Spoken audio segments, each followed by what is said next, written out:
The broken logic of slaves helping the South to fight began to change my mind about slavery as a military act. But what changed my heart? What changed my heart was a young mulatto girl named Zela.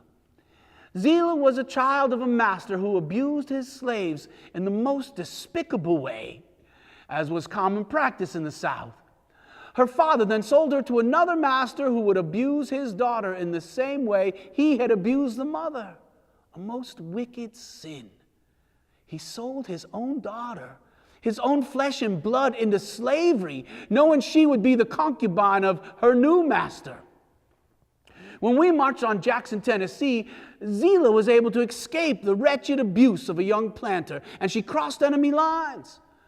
Her great beauty and tender form were safe within the Union encampment, where she found gainful employment as a laundress, working for the provost marshal. When her master found she was working for the Union, he was outraged. Knowing he could sell her for $1,000, he made several efforts to retrieve what he thought was his property. He finally struck on the idea, secreting a message to her, telling her he was sick and dying. He wanted to see her one more time before he left this world.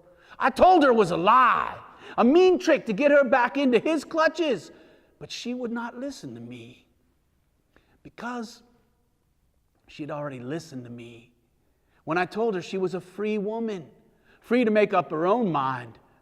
She went back to him, and just as you might suppose, it was a trick. Once she was back in his possession, there was little doubt the abuse continued. He then sold her to Holly Springs, Mississippi, to another planter. It broke my heart. It changed my heart. When I saw this abomination against humanity that was slavery in the South, I vowed that I would do everything in my power to end it. And my power is great.